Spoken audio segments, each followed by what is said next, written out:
আলহামদুলিল্লাহ রবিল আলমিন। আকলিস দীনাকা ইয়াকফিকাল আমালুল কালিল, এই হাদিসটা মাদ্রাসার বাচ্চাদেরকে শুরুতে সবক দেওয়া হয়, যার অর্থ হচ্ছে যে তোমার ইমানকে খাঁটি করো, আর এই খাঁটি ইমানের ইমান যদি খাঁটি থাকে তাহলে তোমার জন্য অল্প আমলেই নাজাতের জন্য যথেষ্ট হয়ে থাকবে। এই কথা বলার উদ্দেশ্য একটাই, যে আব্দুল্লাহ জাহাঙ্গীর রাহমাহুল্লাহর একটা ঘটনা বা একটা বক্তব্য আপনার সাথে আগে পেশ করতে চাই। যে অনেকে আমরা ছেলেদেরকে হাফেজি পড়াই, বিশেষ করে অনেকের উদ্দেশ্য থাকে এমন যে তারা কোরআন পড়বে, রমজানে তারাবি পড়বে, তারাবির হাদিয়া পাবে, এটা তাদের জন্য অনেক একটা অর্জন।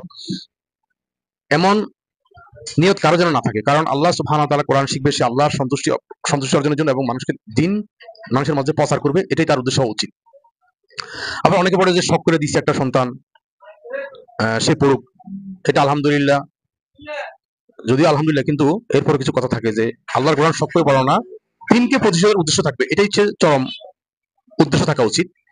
আর কিছু আছে, আমি গরিব মানুষ, স্কুলে পড়লে টাকা লাগবে, অথবা কোনো হাইফখানা এতিমখানা দিয়ে দিলাম বাচ্চাদেরকে, তারা সেখানে গড়ে উঠলো, মাসে 200-500 টাকা গেল, বা খাতা কলমের জন্য, সাবান পাউডারের জন্য, খানার বিল লাগতেছে না, বইয়ের বিল লাগতেছে না, এই উদ্দেশ্যে অনেকে বাচ্চাদেরকে পড়ায়। তো আমি বলবো না, এমন কোনো উদ্দেশ্য আপনি পড়াবেন না। আপনি যেই অবস্থায় থাকেন না কেন, উদ্দেশ্য হতে হবে একমাত্র আল্লাহর সন্তুষ্টি অর্জনের জন্য। তার কোনো সার্টিফিকেট বা তাকে দিয়ে আমার কোনো ভবিষ্যৎ প্ল্যানিং ইনকামের এরকম না থাকা উচিত।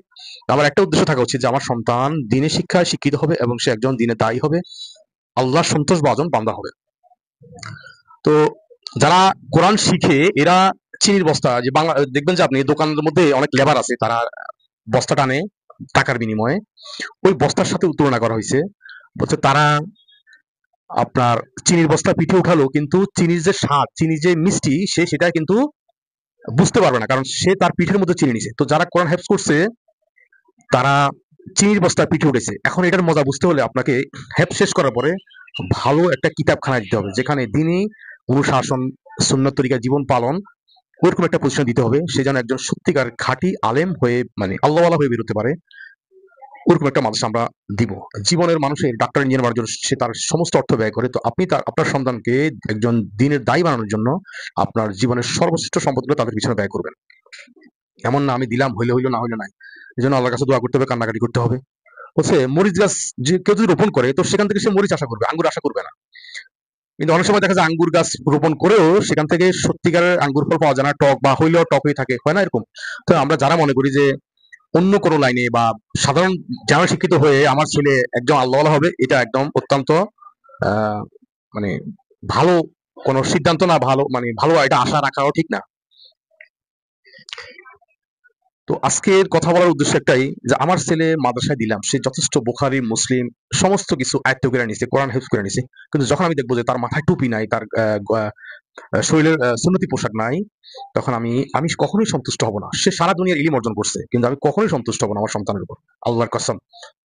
কিন্তু আমার ছেলে স্কুলে পড়ালেখা করছে, বা যতটুকু পারে সে দিন শিক্ষা অর্জন করছে, তার মাথা আমি যখন টুপি দেখবো, দাড়ি দেখবো, সুন্নত অনুযায়ী জীবন যাপন করছে, আমি তার প্রতি সন্তুষ্ট হব, এবং আল্লাহ সুবহানাহু ওয়া তাআলা তার প্রতি সন্তুষ্ট হবে, কারণ সে যতটুকু শিখছে সেটার উপর আমল করছে।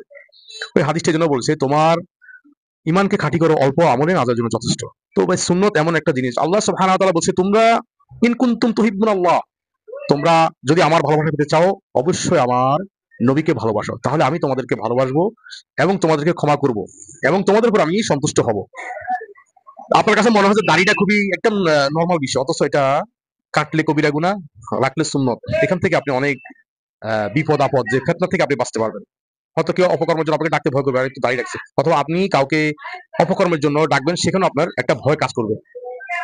তো সুতরাং শুধু দাঁড়ি না, যে সুন্নত অনুযায়ী আপনি চলবেন, তাহলে বোঝা যায় যে আপনি হেদায়েতের উপর আছেন। সমস্ত ইলম অর্জন করলেন, কিন্তু আপনি সুন্নতের উপর না। আপনাকে নিয়ে আমাদের গর্ব করতে কিছু নেই, এবং আপনাকে আমরা ভয় করি। আপনার নামে থাক শাইখুল হাদিস, আন্তর্জাতিক খ্যাতি সম্পন্ন ইসলামিক চিন্তিক, গবেষক, এগুলো আমরা কোনো কিছু পরোয়া করি না, যদি আপনি সুন্নতের উপর না চলেন। এই কথাগুলা অনুধাবন করার জন্য যথেষ্ট হবে ইনশাআল্লাহ।